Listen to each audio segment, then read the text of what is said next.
안녕하세요. 건강지킴이 닥터 MBC 목서윤입니다. 안녕하세요. 김차동입니다. 질환에 관한 다양한 궁금증 여러분의 입장에서 오늘도 꼼꼼하게 짚어드리겠습니다. 네, 유난히 잠들기가 어렵고 잠이 들어도 뒤척이거나 자주 깨는 경우 종종 있으시죠? 맞습니다. 많은 분들이 한 번쯤은 경험하셨을 텐데요. 실제로 수면 장애를 겪는 분들이 의외로 많다고 하네요. 네, 그렇습니다. 2020년 수면 장애로 진료를 받은 환자가 67만 명이 넘는데요. 최근 몇 년 사이 증가하는 추세라고 합니다. 흔한 증상이라고 가볍게 여기는 분들이 많으실 텐데요.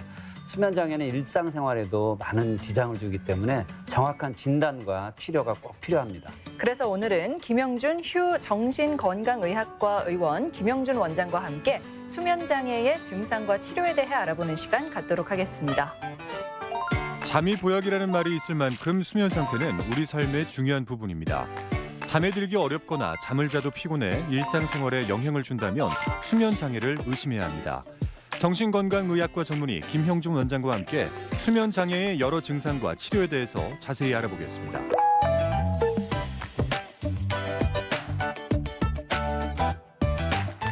원장님 안녕하세요. 네, 안녕하세요. 네. 우선 잠은 건강에 네. 굉장히 중요한 요소라는 네. 건 다 알고 있는데 수면에 문제가 있는 경우를 보통 불면증이라고 네네. 얘기하잖아요. 네. 근데 수면 장애하고는 다른 건가요? 네, 불면증은 이제 수면 장애의 한 종류가 되겠죠. 예, 수면 장애는 불면증을 포함해서 매우 많은 질환들을 사실은 포함하고 있습니다. 하지만 역시 이제 불면증이 가장 흔하고 가장 많은 환자분들이 어려움을 겪고 있기 때문에 수면 장애 하면 불면증을 많이 떠올리는 것 같긴 합니다. 그 수면 장애도 여러 가지 종류가 있을 것 같아요. 네. 역시 가장 유병률이 높은 것은 이제 불면증인데, 이제 수면의 어떤 문제 때문에 수면이 부족해서 일상생활에 어려움을 겪을 정도로 수면의 만족도가 떨어지는 경우를 우리가 불면증이라고 하고요. 반대로 수시로 잠이 너무 많이 와서 이제 일상생활에 어려움이 있거나 사고의 위험성이 높은 경우도 이제 대표적인 수면 장애인데요. 이제 수면 과다증 혹은 우리가 기면증이라고도 부릅니다. 그 외에도 수면 중에 코골이를 심하게 해서 호흡이 잘 안 돼서 오는 수면 무호흡증이라든지 또 수면 중에 이렇게 이상 행동을 좀 하시는 분들이 있어요. 흔히 말하는 몽유병이라든지 또 렘 수면 장애, 하지불안 장애 이러한 다양한 수면 장애들이 있다고 하면 좋겠습니다.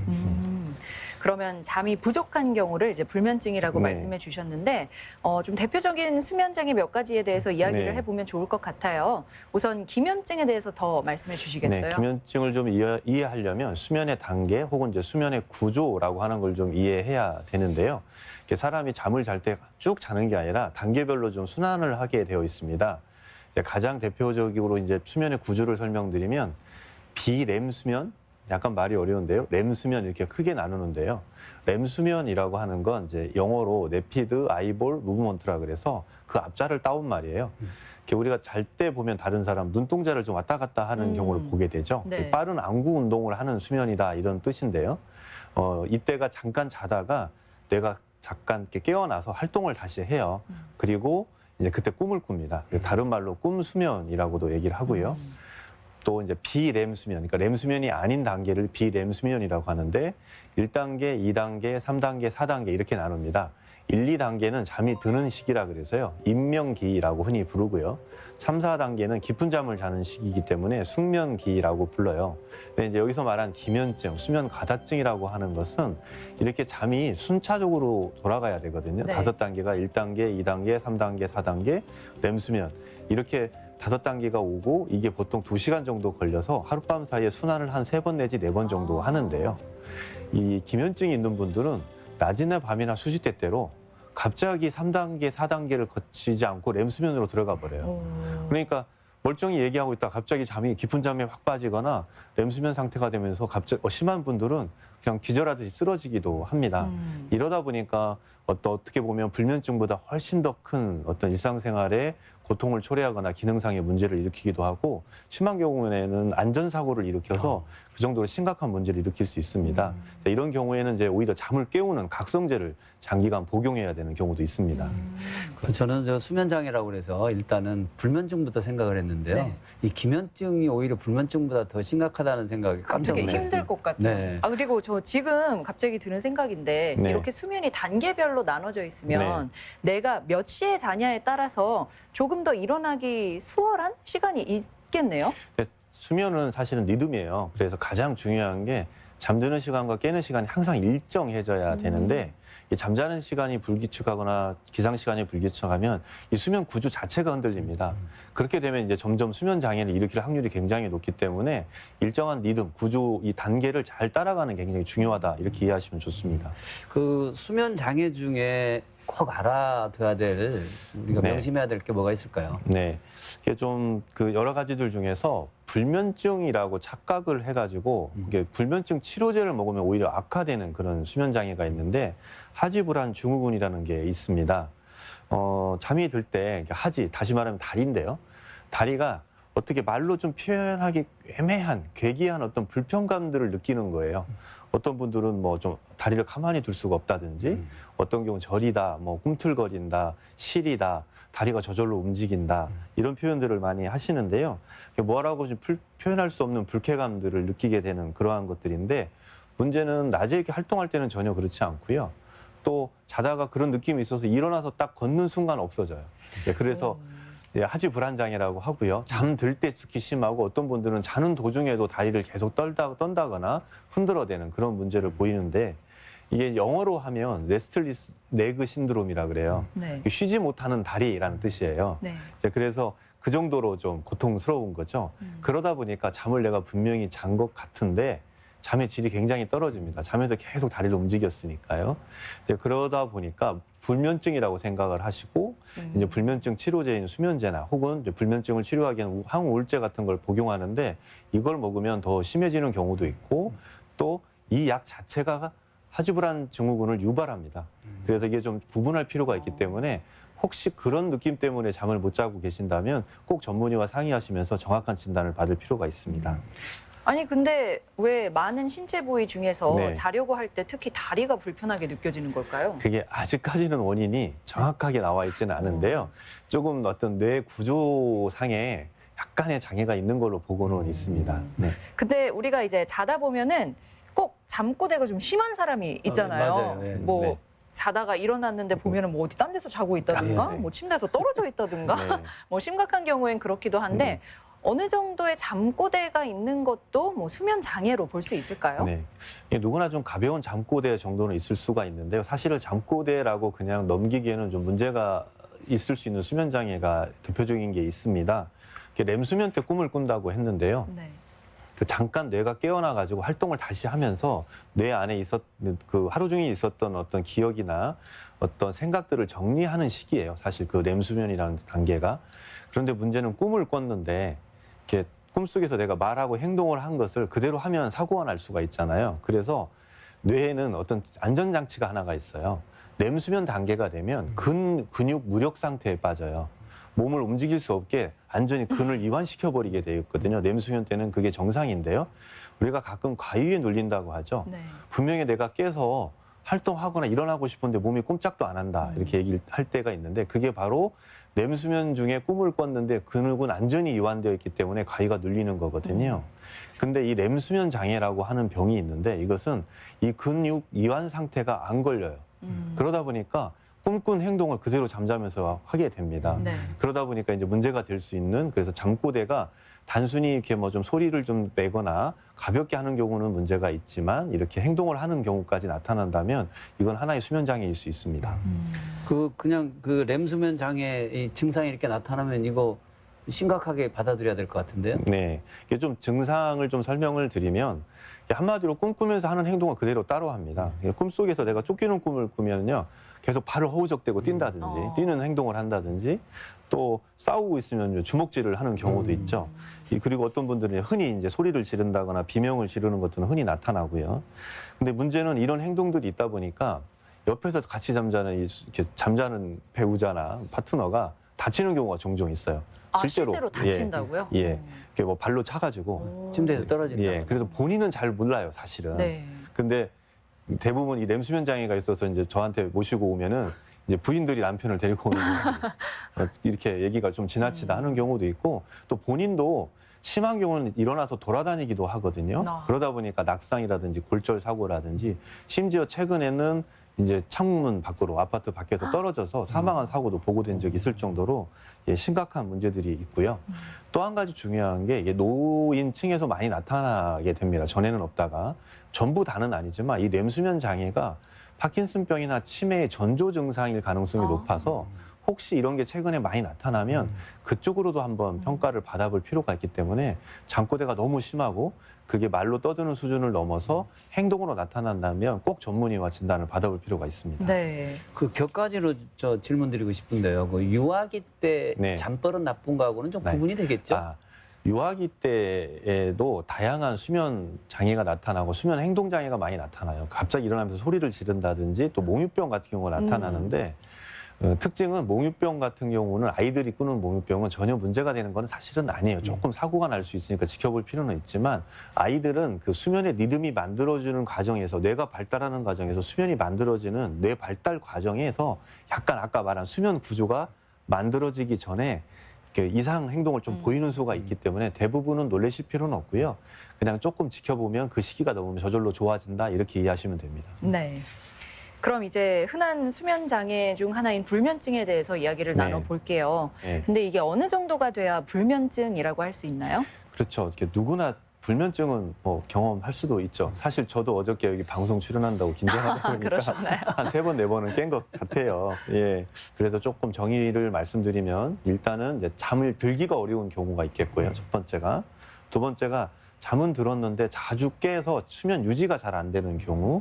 또 어떤 경우에는 이제 일찍 너무 깨서 다시 잠을 들 수가 없는 조기 기상 이렇게 3가지 정도로 수면 불면증의 유형을 나눠볼 수가 있는데 이런 3가지의 증상이 뭐 다 같이 나타날 수도 있고 한두 가지가 나타나는데 그것이 일주일에 3일 이상 그런 일주일이 3개월 이상 지속됐을 때 불면증이라고 해요. 그러니까 좀 일시적인 경우에는 조금은 진단을 내리기보다는 지켜볼 필요도 있다 이렇게 볼 수가 있습니다. 실제적으로 그 불면증을 겪는 사람들이 많은가요? 성인 남녀 중에 3명이 1년에 한 번 정도는 불면증을 경험할 수는 있다. 그리고 이제 좀 특성을 보면 아무래도 여성이 남자보다는 살짝 많습니다. 1.3배 정도 많고요. 젊은 사람들보다는 노령층에서 한 1.5배 정도 높은 거로 되어져 있습니다. 하지만 문제는 실제로 이렇게 불면증을 앓고 계신 분들 중에서 정신건강의학과에 와서 좀 제대로 된 진단과 치료를 받는 분이 한 5%밖에 안 된다고 생각을 하고 있고요. 네. 대부분은 대수롭지 않게 넘기는 경우도 있고 아니면 좀 이렇게 좀 수면제 같은 간단한 약물로만 치료하려고 하고 정확한 원인과 진단을 받으려고 하지 않는 경우들이 많이 있어서 좀 문제가 됩니다. 네, 그럼 좀 더 자세히 살펴보도록 하겠습니다. 불면증의 원인은 뭐가 있을까요? 뭐 아주 다양한 원인들이 사실은 있어요. 이제 불면증 자체가 사실은 진단이 아니고 여러 가지 질환의 하나의 부수적인 증상일 가능성이 높거든요. 가장 흔한 건 사실은 신체 질환입니다. 통증이 많이 있으면 잘 못 자죠. 치통이 있거나 어디가 아프거나 하면 이제 그렇게 신체 질환이 있거나 또 뭐 천식이라든지 호흡곤란이 있다든지 뭐 그런 경우에 되는 경우에 불면증이 많이 와요. 이런 경우는 당연히 신체 질환을 치료하는 게 우선일 것 같고요. 예, 저희들이 관심을 갖는 부분은 이제 심리적인 상태나 정서적인 문제 때문에 잠을 못 자는 것들인데요. 가장 많은 게 이제 스트레스나 어떤 고민거리가 있는 경우. 근데 이것도 일시적으로는 괜찮지만 아까 말씀드린 대로 꽤 상당 기간 지속이 된다면 치료가 좀 필요하겠고요. 또 뭐 술이나 수면제 같은 걸 오남용한 경우들도 불면증의 원인이 되겠고요. 또 우울증이나 공황장애처럼 어떤 다른 정신 질환을 갖고 계신 것에 부수적인 증상으로 나타나는 경우들이 많이 있습니다. 그 외에도 뭐 갱년기라든지 노화처럼 생애 주기별 변화에 따라서 수면의 변화가 오면서 적응 못해서 불면증이 오는 경우들도 많이 있어요. 잠 때문에 불면 때문에 고민을 하고 계신다면 한 번 정도는 전문의와 정확한 진단을 받아보시는 게 중요하겠습니다. 네. 그 치료가 이제 다양하게 진행이 될 것 네. 같은데 치료를 한번 들어가 볼까요? 네, 크게 약물 치료와 비약물 치료 이렇게 2가지로 나눠지는데 우리가 지금 흔히 약물 치료하면 수면제를 많이 떠올리시죠. 그래서 수면제를 먹는 것도 하나의 방법이겠고요. 또 이제 수면제는 여러 가지 좀 문제가 있을 수 있기 때문에 최근에는 불면증 치료 방법으로서 좀 이렇게 잠이 잘 올 수 있는 항우울제를 사용한다든지 또 다른 좀 수면제와 다른 약물을 사용한다든지 이런 다양한 방법으로 약물을 사용하는 경우가 가장 이제 흔히 하는 치료 방법이 되겠고요. 두 번째로는 약물 말고 비약물 치료를 하게 되는데 비약물 치료는 이제 수면 유생 지침이라 그래서 좋은 잠을 잘 수 있는 습관을 들이는 연습을 한다거나 또 좀 심한 경우에는 인지행동 치료라 그래서 수면에 대한 잘못된 인식이나 강박증 등을 좀 해결하는 그러한 특수한 어떤 치료 개인 그 정신치료 방법이 있고요. 또 강선 치료라 그래서 빛을 좀 쐬거나 하는 방법이 같은 특수한 치료들이 좀 있습니다. 이런 다양한 방법들을 사용하는 것들이 이제 비약물 치료인데 그 중에서 가장 중요한 건 수면 유생 지침이에요. 잠자리 환경을 적절하게 잘 만들고 잠의 습관을 잘 형성하는 것 이렇게 크게 두 가지 방법으로 나눠볼 수가 있겠습니다. 네. 아무래도 바쁜 현대인들은 좀 즉각적인 반응을 원하기 때문에 네네. 약물 치료를 하는 경우가 많은 것 같은데요. 네. 요즘은 그런 얘기 많이 들리더라고요. 뭐 네. 나는 수면제가 아니라 수면 유도제를 네네. 처방받아서 네. 먹는다. 이거 효과 좋더라. 이런 네. 얘기가 많이 들리는데 실제로 수면 유도제라는 게 있는 건가요? 이게 사실 저희 정신건강학과 의사들은 수면 유도제라는 말을 쓰지는 잘 안 해요. 근데 어느 순간 일상에서 많이 만들어져서 쓰고 있더라고요. 네. 그래가지고 저도 좀 궁금해서 찾아봐서 대체 어떤 약을 수면 유도제라고 부르고 있지라고 봤는데요. 좀 보니까 일단은 수면제들은 전문 의약품입니다. 모든 수면제에서 의사의 처방이 있어야만 이제 복용이 가능하죠. 수면 유도제는 일반 의약품이라고 그래서요. 의사의 처방 없이 약국에서 살 수 있다거나 이런 약들을 말하는데 수면 유도제는 이제 저희들이 감기약을 가끔 먹으면 졸리는 수가 있죠. 네. 근데 그게 항히스타민제라고 해서 콧물이나 가려움증 때 쓰는 약물인데 이 약의 대표적인 부작용이 졸음이에요. 그래서 수면제가 아니라 항히스타민제의 부작용을 이용해서 잠을 유도하는 경우에 수면 유도제라고도 하고요. 그래서 이렇게 봤더니 수면 유도제는 역시 전문 약품이 아니기 때문에 약효는 떨어져요, 좀. 하지만 의존성이나 내성거 같은 수면제 같은 그런 또 수면제의 부작용도 적은 편이에요. 그래서 수면 유도제를 드시고 주무실 수 있다면 그렇게 제가 좀 말리고 싶지는 않고요. 근데 그걸로 안 된 경우에 어떻게 보면 불면증이라고 할 수 있겠죠. 하지만 수면제는 조금 더 여러 가지 쓰는 데 있어서 까다로움이 있기 때문에 꼭 의사와 상의하고 먹어야 된다. 이렇게 말씀드리고 싶습니다. 네. 근데 이게 이제 중독이 되거나 네. 그로 인해서 이제 오남용. 네. 그런데 이 수면제를 어떻게 바라봐야 될까요? 그래서 저희들이 좀 수면제가 이상적인 수면제에 대한 그런 기준을 좀 정해놓고 있는데요. 좀 설명을 드리면 첫 번째가 약을 먹고 뭐 2시간, 3시간 후에 자면 소용이 없겠죠. 그래서 빠른 작용을 해서 빨리 작용을 하되 약효가 오래 남지 않아서 낮 생활에 지장을 주지 않아야 된다. 이게 네. 첫 번째 조건이고요. 두 번째가 가장 중요한 건데 내성과 금단을 일으키지 않아야 돼요. 먹으면 먹을수록 효과가 떨어져서 한 알 먹고 잘 잤는데 2알, 3알을 먹는다든지 또 그래서 너무 내가 약을 많이 먹는 것 같아 수면제를 끊었더니 오히려 더 잠을 못 잔다든지 이걸 내성과 금단이라고 하는데 이런 것들이 최대한 없어야 되고요. 세 번째가 수면 구조를 망가뜨리면 안 돼요. 근데 이제 수면제의 단점이 바로 이거거든요. 제가 비렘 수면에서 1단계, 2단계, 3단계, 4단계를 이렇게 말했습니다.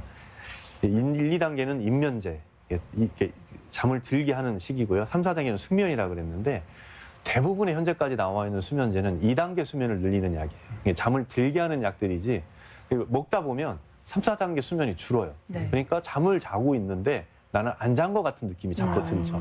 그래서 이 수면 구조를 망가뜨리는 수면제들은 안 좋다라는 거고요. 또 마지막으로는 이제 약을 끊었더니 더 못 자는 반응성 불면증 이것이 없어야 된다. 가끔 그런 약들이 있습니다. 그래서 수면제도 오래 먹은 사람들은 끊는데도 원칙이 있어요. 한꺼번에 딱 끊으면 더 못 자니까 약을 조금씩 줄여가면서 끊어야 돼요. 한 2주에 걸쳐서. 이런 까다로운 면들이 좀 있습니다. 그래서 이러한 조건들을 맞추는 수면제들이 가장 좋은데 아직까지는 여기에 100% 해당되는 약들이 없습니다. 그러다 보니까 역시 좀 이런 약점들을 조절할 수 있는 약들하고 같이 사용하는 것들이 굉장히 중요하다 이렇게 말씀드리고 싶습니다. 그래서 아까 그 비약물 치료, 그 네. 수면 위생, 네, 그래서 네. 이제 수면 환경이 중요하다고 이렇게 네. 강조를 해주셨는데 네. 올바른 그 수면 환경의 습관 네. 뭐가 있을까요? 사실 이게 올바른 잠을 자려고 하는 습관을 수면 유생이라고 합니다. 이것만 잘 지켜진다면 사실 약물 치료는 없겠고요. 이게 사실 틀어졌기 때문에 불면증이 생겨나는 경우가 많이 있어요. 그래서 몇 가지 원칙을 좀 말씀드리겠는데 첫 번째가 침상이나 침대는 잠자는 경우에만 사용을 해야 됩니다. 잠이 오지 않거나 잠을 일찍 자기 위해서 잠이 안 올까 봐 일찍부터 들어가서 딱 준비하고 눕거든요. 그러면 잠이 더 안 와요. 잠은 쫓을수록 도망가거든요. 그래서 절대 잠자는 시간 외에는 침대에 누워 있지 마라. 이제 이게 가장 큰 원칙이고요. 두 번째로는 잠자기 전 뭐 당연한 얘기들인데요. 잠자기 3시간 전에는 커피나 녹차 또 카페인이 들어있는 음료들을 피하는 게 중요하고 1시간 전에는 가벼운 물 한 잔 정도 외에는 그 음식을 섭취하거나 또 너무 많은 물을 섭취하는 것도 도움이 안 돼요. 중간에 화장실 가서 깨게 되거든요. 네. 그리고 음식을 섭취하게 되면 잠이 들었어도 밤새 이 내부 장기는 소화시키는 일을 계속하니까 깊은 잠을 유도를 못해요. 그래서 1시간 전에는 가급적이면 너무 많은 물이나 음식 섭취도 그만하는 게 좋겠고요. 셋째로는 낮잠을 삼가하는 게 필요한데요. 이 부분도 많이 질문들을 하십니다. 낮잠을 꼭 안 자야 되느냐, 나 졸린데 어떡하느냐 이렇게 얘기를 하시는데 가급적 안 자는 게 제일 좋다.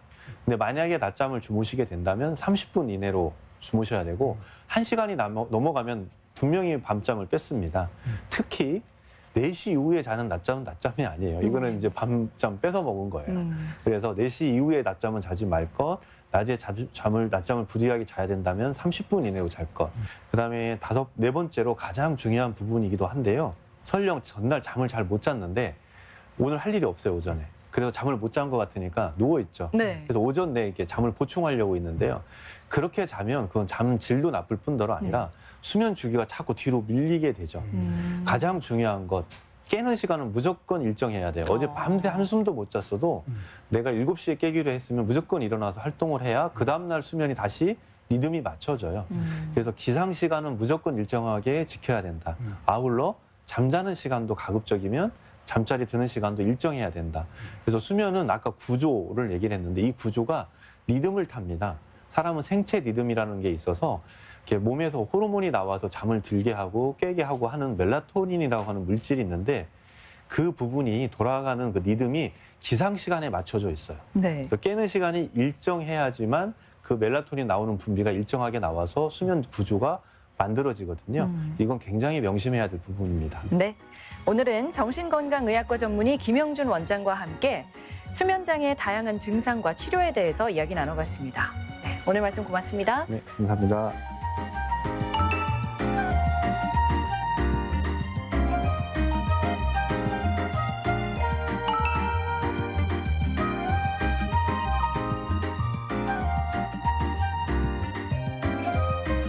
건강관리에 꾸준한 운동을 빼놓을 수 없죠. 하지만 무리한 운동은 오히려 독이 될 수 있습니다. 네, 갑작스럽게 운동량을 늘리거나 잘못된 운동기구 사용으로 부상을 당하는 경우가 참 많다고 그러죠. 네, 관절에 이상이 있는 분들이라면 더욱 조심하셔야겠는데요. 자신의 건강 상태와 체력에 맞는 운동을 하는 게 중요합니다. 운동 전에는 스트레칭하는 거 잊지 마시고요. 또 적당한 운동과 충분한 휴식, 건강 챙기는 데 기본입니다. 네, 여러분의 건강과 관련해서 궁금한 점이 있다면 전주 MBC 홈페이지에 들어오셔서 질문 남겨주시기 바랍니다. 오늘은 수면 장애에 대해서 알아봤는데요. 더 알고 싶으신 분들, 그 밖에 다른 질환에 대해서 궁금하신 분들, 닥터 MBC가 여러분의 궁금증을 풀어드리겠습니다. 관심 있는 분들의 많은 시청 바라고요. 저희가 준비한 소식은 여기까지입니다. 고맙습니다.